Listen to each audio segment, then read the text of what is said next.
Direktur Motorsport BMW, Mark Bongers, mengatakan bahwa tidak akan mudah untuk menggantikan Toprak Razgatlioglu jika ia memutuskan untuk pergi suatu hari nanti. Sebelumnya, BMW telah menggunakan jasa banyak pembalap terkenal selama 16 tahun terakhir, di antaranya Troy Corser, James Toseland, Tom Sykes, Ruben Saus, Leon Haslam, Marco Melandri, Eugene Laverty, dan Scott Redding. Namun, kebangkitan BMW ke puncak Superbike dihadirkan oleh kedatangan Toprak Razgatlioglu.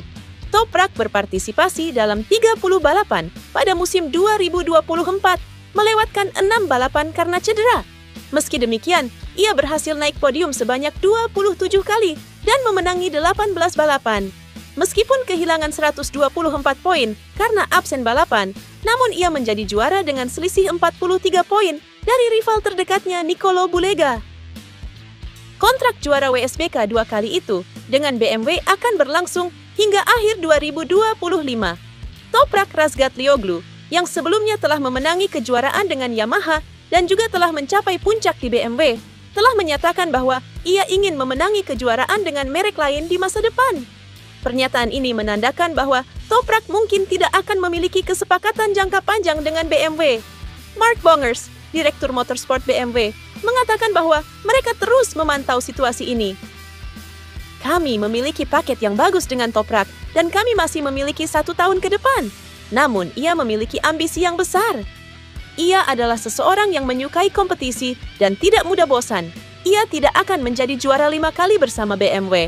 Karena ia adalah seseorang yang selalu menginginkan tantangan baru. Sulit untuk memprediksi apa yang akan terjadi di akhir musim depan. Tetapi, pada titik tertentu, kami harus mengganti Toprak. Dan itu akan menjadi pekerjaan yang sangat sulit, katanya dikutip Motorsport. Mantan prinsipal tim juara, Ronald Tenkate, berbicara tentang kondisi kejuaraan dunia Superbike, masa depannya, dan prospek akuisisi oleh Liberty Media.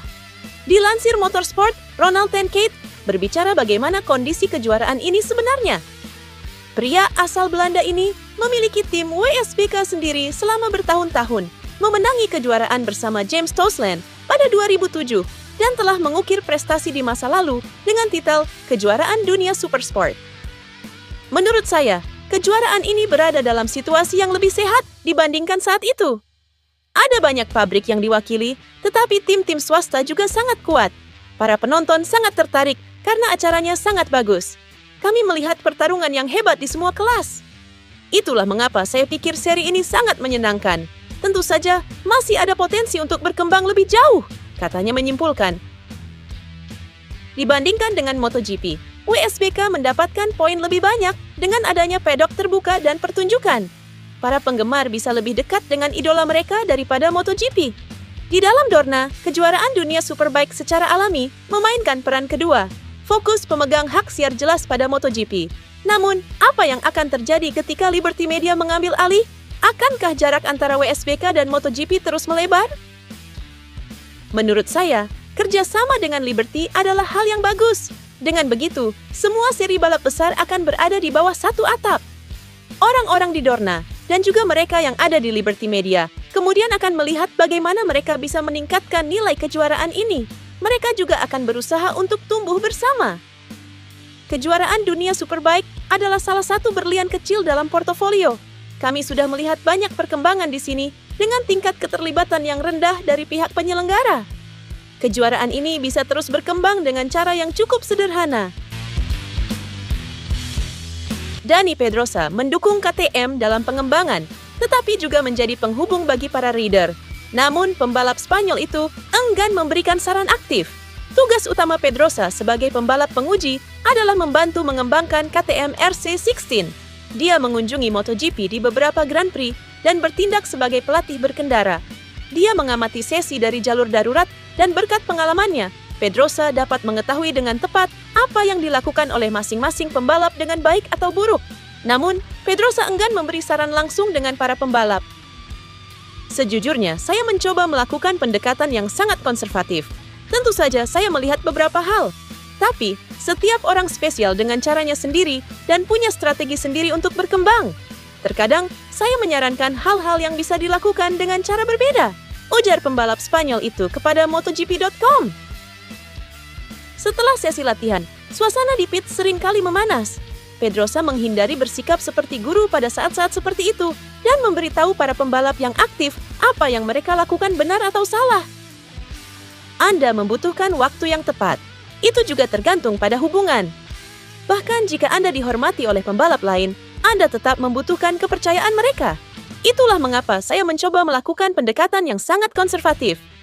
Saya menghindari untuk secara aktif menyarankan kepada para pembalap apa yang harus mereka lakukan secara berbeda. Jelas mantan pembalap MotoGP ini.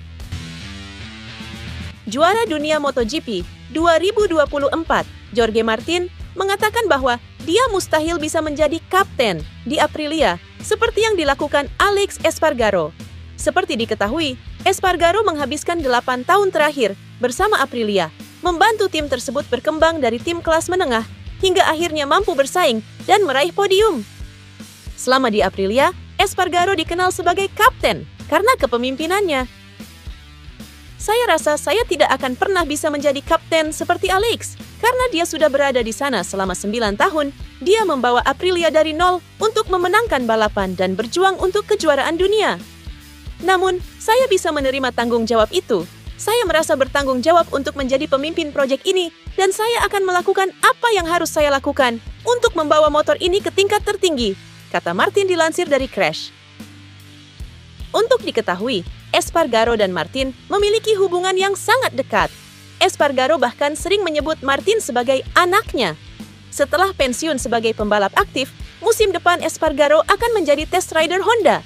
Kakak dari Paul Espargaro itu juga akan menjadi duta besar tim balap sepeda Lidl Trek tahun depan. Momen peluncuran tim baru selalu dinantikan penggemar MotoGP di seluruh dunia. Sebab, di momen tersebut, kita bisa melihat wajah-wajah lama dengan tim dan motor baru. Selain itu, ada update warna dan corak seragam yang selalu membuat kita penasaran. Disitat dari laman resmi MotoGP, Kamis 2 Januari, peluncuran kompetisi sedianya baru digelar 9 Februari 2025. Namun, ada beberapa tim yang menggelar peluncuran lebih awal.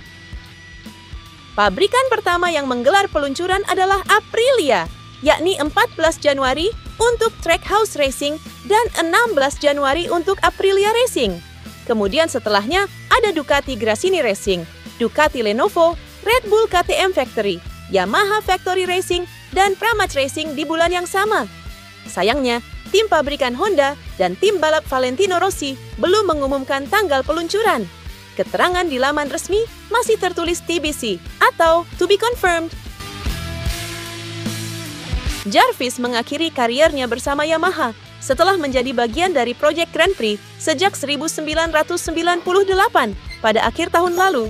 Pada masanya, ia mengawasi tahun-tahun dominasi Valentino Rossi untuk merek Jepang tersebut, kebangkitan Jorge Lorenzo, dan persaingan antara keduanya, dan terakhir kemenangan Quartararo dalam kejuaraan. Jarvis telah digantikan oleh Paolo Pavesio untuk tahun 2025. Dalam wawancara dengan media Yunani MotoGP World, Jarvis mengakui bahwa tidak memenangkan lebih banyak gelar bersama Quartararo adalah mimpi yang tidak terpenuhi, tetapi mengakhiri karirnya dengan perasaan bahwa ia telah menyelesaikan pekerjaannya. Saya akan mengatakan bahwa sejak kami memenangkan kejuaraan terakhir pada tahun 2021, bahkan saya pribadi tidak berpikir kami akan berjuang begitu keras dalam beberapa tahun terakhir. Saya berharap bahwa selama karier saya, yang saya tahu cepat atau lambat akan berakhir, saya akan memenangkan setidaknya 2 gelar lagi bersama Yamaha, berkat Fabio, tambahnya.